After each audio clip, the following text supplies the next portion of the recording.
everybody, Sarah here at the Big Blue House Homestead, and I thought I'd bring you along and show you something that I do. I'm an artist, and a lot of people don't know that. I have been a self-taught artist my entire life. Never went to school for it, but I teach myself and taught myself any method that I possibly could, because one of my favorite things to do is just create, just to make stuff, do things, and just use my hands and create. So I started out in high school. Well, I started out when I was a kid, and I drew and I colored and then I painted. And then I moved into high school where I started doing really big, nice, beautiful art projects, started joining competitions, started winning a lot of awards. And then I did that up until I was in my 30s.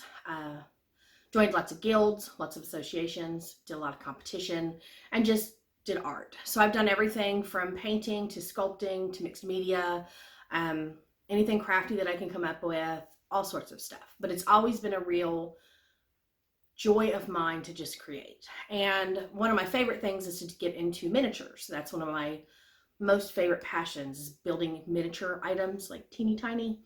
When my daughter was about 2, I started making her a dollhouse because I wanted a dollhouse when I was a kid and I never had one. And so I wanted to bring that joy to her. And so for Christmas one year when she was 2, I built her an entire dollhouse from scratch, built all the furnitures, decorated everything, and then built her every teeny tiny little bit of this and that you possibly could. Everything from bowls of apples to birthday cakes to spinning tops to teddy bears. I mean, I did all of it. And that's where I found my true passion. But I haven't done a lot in a long time because I'm a busy mom and I run a homestead now and I don't have enough time for anything. So I want to bring you along and just show you a creative side of me, and I hope you guys enjoy this. Very simple little easy craft, and it turns out beautiful. So let's make something magical. I have always loved being crafty and creative, and one of my favorite things is to just make something out of nothing. And this is a throwaway chopstick and a glue gun and some paint and a beaded bracelet for texture, and I will turn this into something beautiful and magic. So it's going to take a while to build this up and let it dry in between. I'll bring you back and show you some of the steps. Yeah, and you'll be amazed at what I can actually do. I've built up the end quite a bit here. I mean, you can see the diameter that's there now. I think it's kind of where I want it to be. It's not 100% dry, but I'm still going to start building up. And now I want to come through and start layering down here and making the end the way that I want it. It's not what you think. I know it looks like something else, but it's not what you think.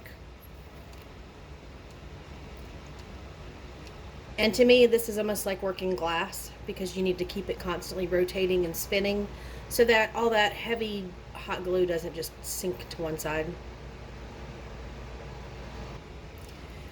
Okay, I think that's built up about where I want it to be. I don't need any glue at this point for this, but I need to shape it. So I'm just going to use my glue gun and come through and just rub it, and it'll start smoothing it out some and filling in some of these gaps, and then I can go back and fill in any holes that I've created. But it just takes a minute. It's just like sculpting but with a glue gun. I've basically got it all filled out and shaped. There's a couple gaps here and there. Just go through and put your glue and just lightly rub, and it'll smooth those out even better. But it's, you know, to the point where I like it and where I want it to be. So I'll work on the next parts, which is just basically I'm going to cover the entire chopstick in glue. And I just want it to be a thin layer. So I'll just come down and do a couple rows. Smooth it in and transition it a little bit. I want to make it a little bit longer, so I'm going to put a big dab of glue on the end and put 2 toothpicks in it. And I'll just hold that there until it dries. Alright, I covered all of the toothpick in glue too, so you can see it's lengthened it quite a bit. Any guesses what I'm making so far? We will see. But I'm going to go ahead and let this dry completely before I work with it anymore, because I don't want these to become very wobbly. I need them to like get really sturdy where they connected. So we'll be back in a minute. I wanted to share this with you guys. When my daughter was little, I used to repaint a bunch of her little toys. And so I made a frog into a koi fish. And that's the Cheshire Cat. And that's just a little monster guy I made. He's furry and everything. And then there's Alice. She even has a blue dress. And then that was her favorite cartoon when she was little, Olivia the Pig. But I did a lot of repaints, and I wanted to show you this because that little guy is the first time I ever sculpted out of polymer clay. He turned out pretty good, not bad. I gave him to my husband, but I've progressed, and let me show you how far I've advanced. Okay, this poor thing has been around for probably 10, 15 years. It was an art piece I made, but this is where I advanced into getting very creative with miniatures. And yeah, see, the rabbit's missing half his whiskers. But this is where I started to find my muse, and I love making miniatures. I absolutely love it.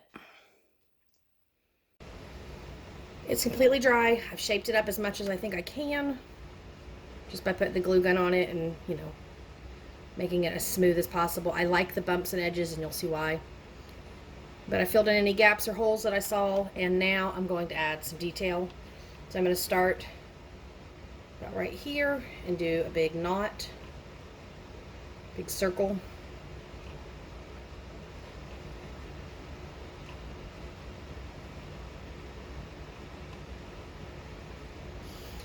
Before it dries all the way, I'm just going to come through and I'm going to press this in some random spots in different directions just to give it some texture.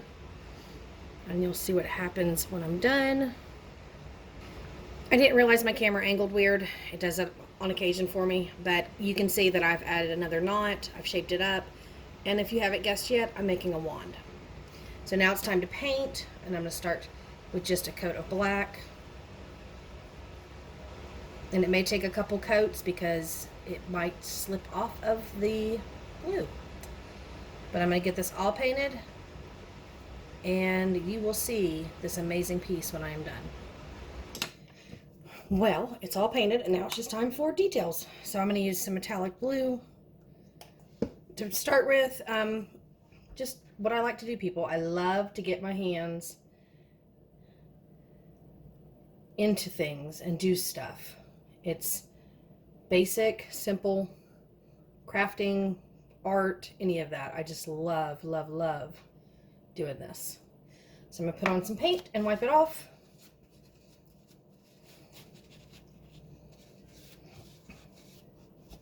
Because I'm looking for just touches. I don't want it fully done. You can kind of see where the beads have made little holes, almost like in a burl on a tree. And that's kind of what I was going for.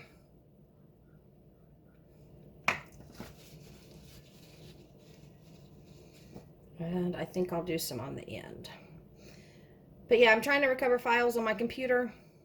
And as soon as I do, I can show you guys some of the really cool stuff that I used to make back in the day. I was part of a bunch of art guilds and associations. And I got really big into making vintage looking pieces. Halloween, Christmas, things like that, as well as getting into the competitions and creating just some really cool stuff. Got a lot of sculpting, a lot of painting, all sorts of things.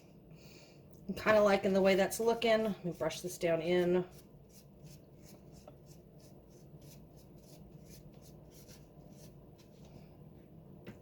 And maybe I'll add some to the tip just to break it up a little bit.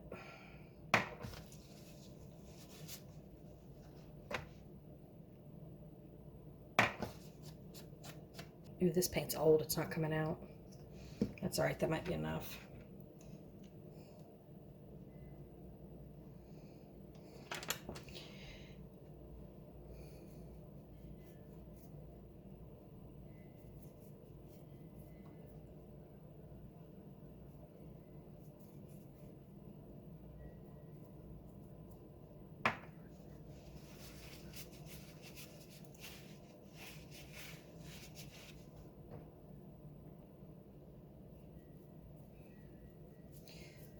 All right, so I want to add bonus points. I've kind of modeled this wand after a certain famous wizard. If anybody knows who that is, put that in the comments.